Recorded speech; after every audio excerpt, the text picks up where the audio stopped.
Bismillahirrahmanirrahim. Assalamualaikum warahmatullahi wabarakatuh dan juga selamat sejahtera saya ucapkan. Nama saya Batrisha Jafni binti Muhammad Ludin dari kelas DUP 1A dan nombor matrik saya ialah 17 DUP 20 F2003. Jadi hari ini saya akan membentangkan tentang tajuk besar saya iaitu tokoh-tokoh pemikir, etika dan peradaban. Bagi tokoh pemikir yang telah saya pilih ialah Abu Hamid Al-Ghazali. Siapakah Abu Hamid Al-Ghazali ni? Nama penuh beliau ialah Muhammad bin Muhammad Al-Tusi Al-Imam Abu Hamid Al-Ghazali. Panjang kan nama beliau?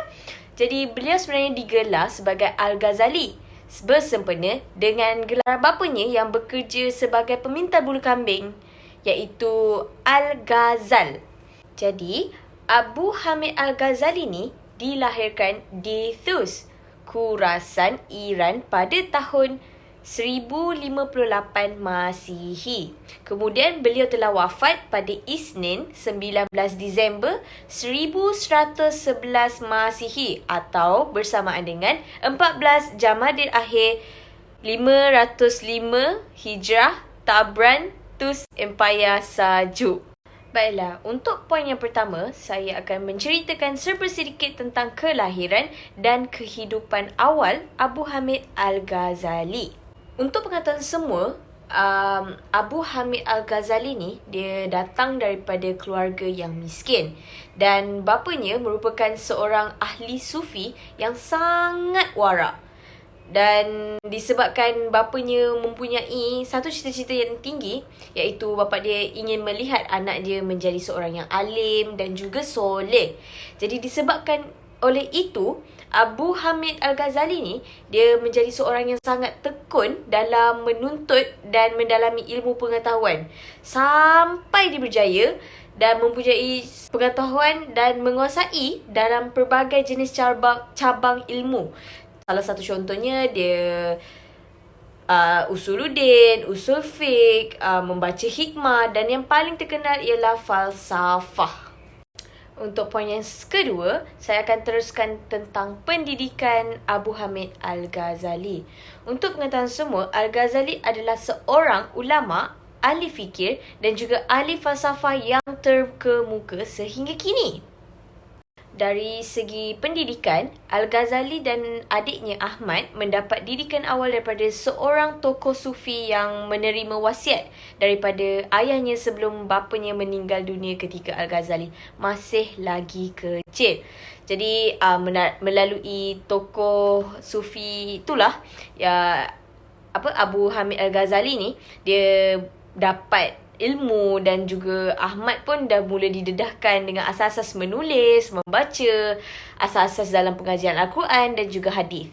Saya akan teruskan dengan poin yang ketiga iaitu kerjayanya.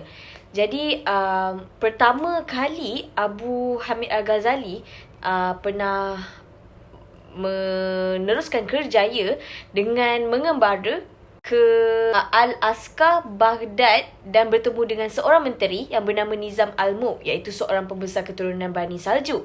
Dan Nizam Al-Mulk ni dia sangat mengambil berat tentang kegiatan intelektual. Jadi disebabkan kehebatan Abu Hamid Al-Ghazali dalam bidang ilmu dan pengetahuan menyebabkan menteri Nizam Al-Mulk ni sendiri melantik beliau sebagai profesor di Universiti Nizamiyah pada tahun 484 Hijrah. Hebat kan?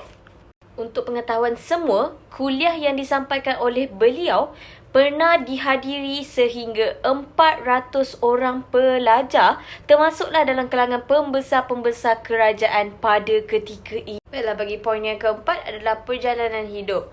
Bagi perjalanan hidup Abu Hamid Al-Ghazali, saya boleh berikan boleh dibahagikan kepada dua peringkat, di mana pada peringkat awalnya beliau lebih cenderung dan melibatkan diri di dalam semua disiplin ilmu yang berbentuk theoretical ataupun seperti ilmu kalam, ilmu fiqh dan juga falsafah.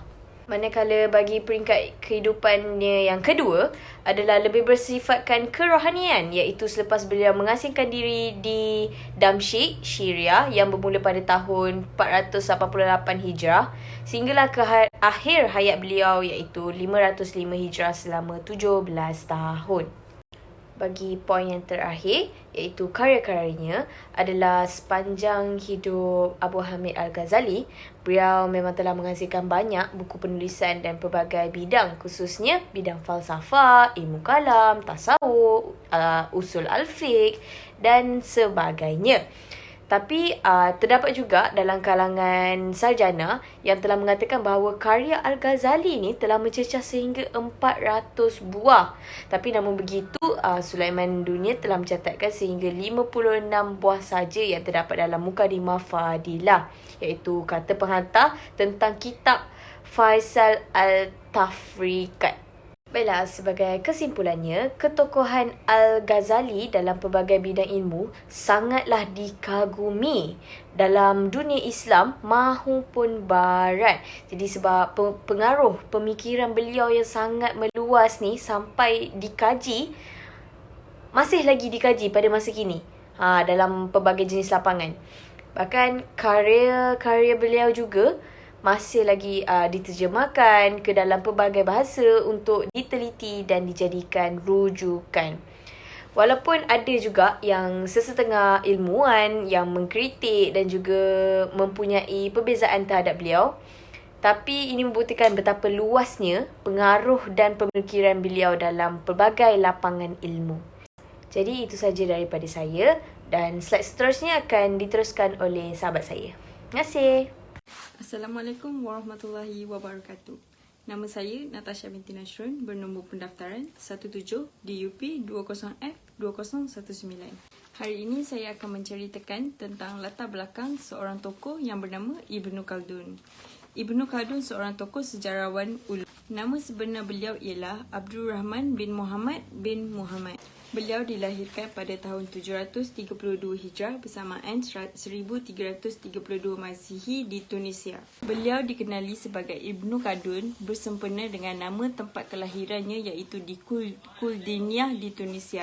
Beliau juga berasal dari keturunan Arab Yaman. Bapanya ialah seorang sarjana dan Ibnu Khaldun meninggal dunia pada tahun 808 Hijrah bersamaan 1406 Masihi di Kahirah, Mesir ketika berusia 87 tahun.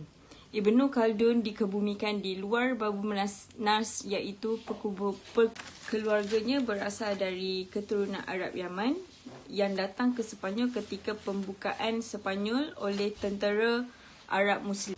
Kemudian menetap di Carmona, kemudian berpindah ke Seville, Sepanyol. Selepas kejatuhan Seville, keluarganya berpindah ke Tunisia sehingga beliau dilahirkan. Apabila Tunisia diserang wabak taun pada tahun 749 Hijrah, keluarga beliau telah berpindah ke Fez.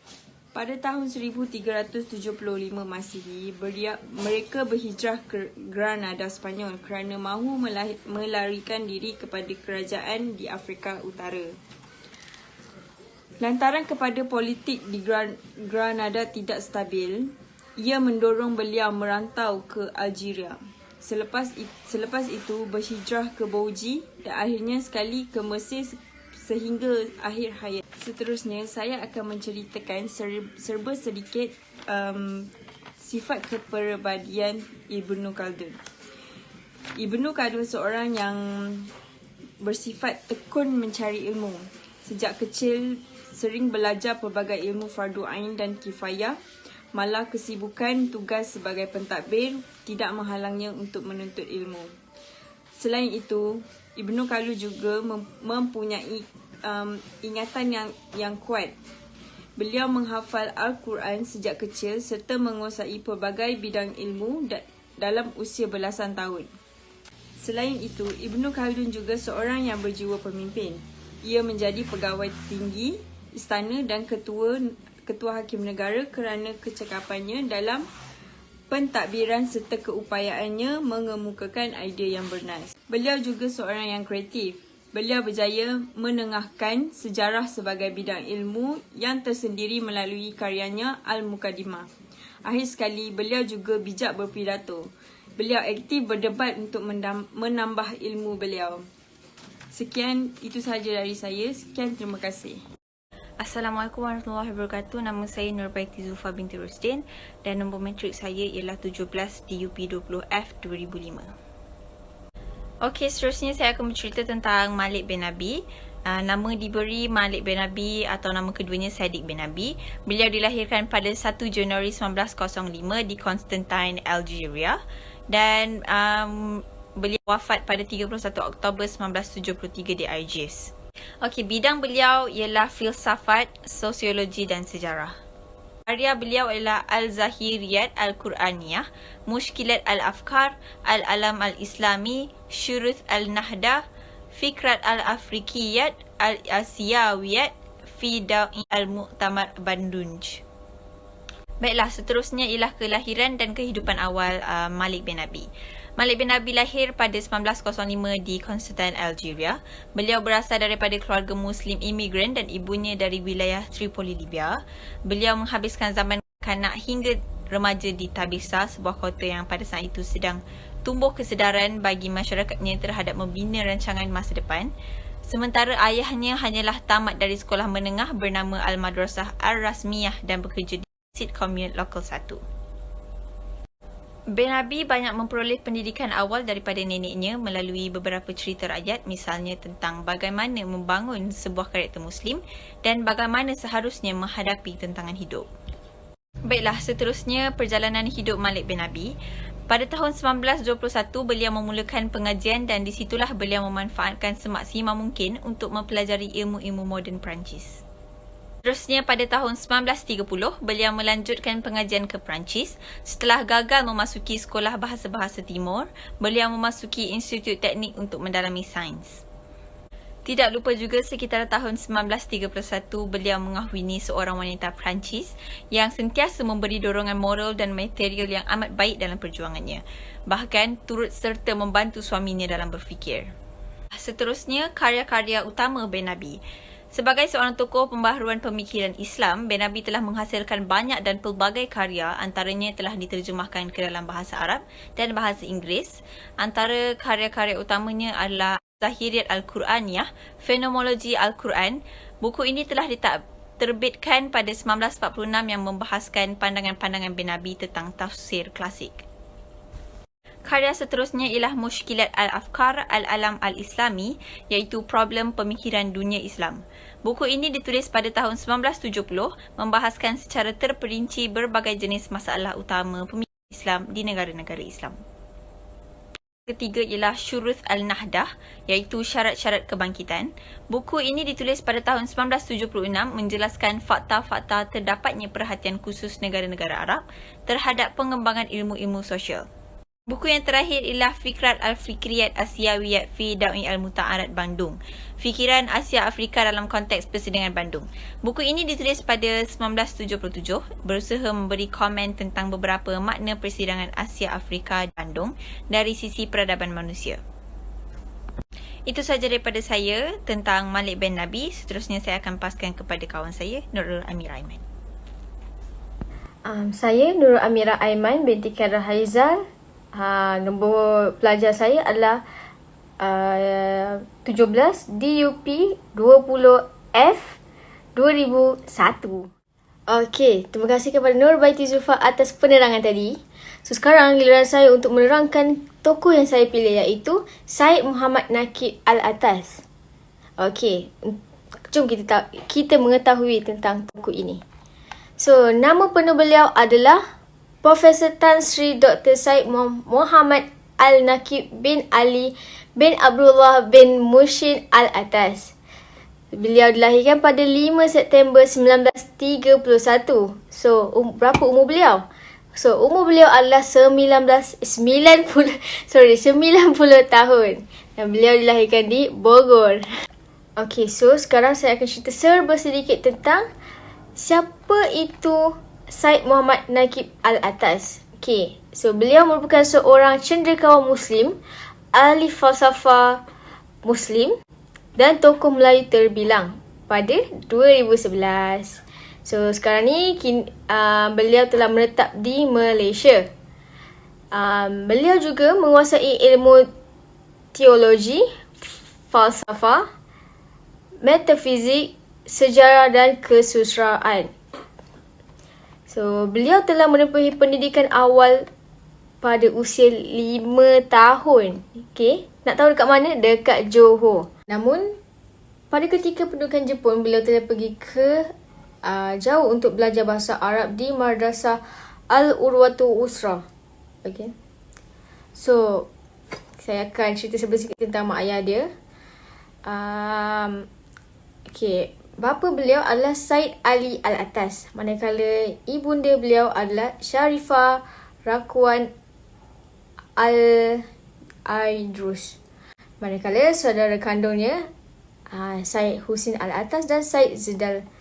Untuk yang tidak mengenali beliau, beliau merupakan tokoh yang terkenal dan yang berasal dari Malaysia. Okay, selain itu, beliau juga menulis pelbagai buku dalam bidang pemikiran dan peradaban Islam. Sekarang saya akan masuk kepada pemikiran Said Naqi Al-Atas. Okay, antara saya akan tekankan adalah konsep pendidikan, iaitu co-curriculum. Okay. Harus berisikan fardu ain dan fardu kifayah. Okay, untuk pengetahuan anda semua, fardu ain ini adalah kewajipan yang harus dilakukan oleh Muslim. Manakala fardu kifayah adalah kewajipan yang harus dibuat oleh masyarakat dan kenegaraan. Okey. So, seterusnya, harus dipelajari oleh manusia sejak akhir balik bahkan sepanjang hayat. Okay, poin yang ketiga, ilmu fardu ain diajar tidak hanya pada pendidikan dasar, malah perlulah dilanjutkan kepada sampai pendidikan tingkatan menengah dan universiti. Ini kerana untuk masyarakat zaman sekarang untuk terus ingat dan tidak lupa pada perkara-perkara seperti itu.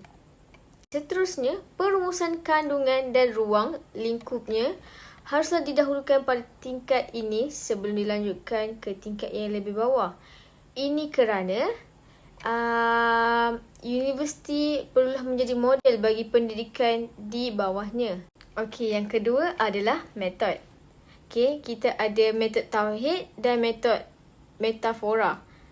So, metod juga sering digunakan oleh Allah dalam mendidik hamba-Nya yang sangat elektif dalam penyampaian pesan dari segi moral dan kebaikan. Okay, yang kedua, metod tafsir dan taulid untuk mengkaji alam dan juga merupakan metod yang valid dalam ilmu pengetahuan. Okay, untuk pengetahuan anda semua, metod adalah cara kita nak sampaikan ilmu, sesuatu ilmu tu. Okay, yang ketiga, alam ini hendaklah dibaca bagaikan sebuah buku, dan kerana ia bersifat terbuka, maka ia tidak akan pernah kehabisan tafsir dan hikmah. Okey, akhir sekali saya akan menerangkan tentang sumbangan keilmuan Said Naqi Al-Atas. So, antaranya adalah beliau banyak mengingatkan dunia Islam terhadap krisis akademi, iaitu pertembungan antara ilmu barat dan dengan pandangan Islam. Sekarang pun masih juga ada tentang pembalahan kita terikut-ikut sangat dengan budaya barat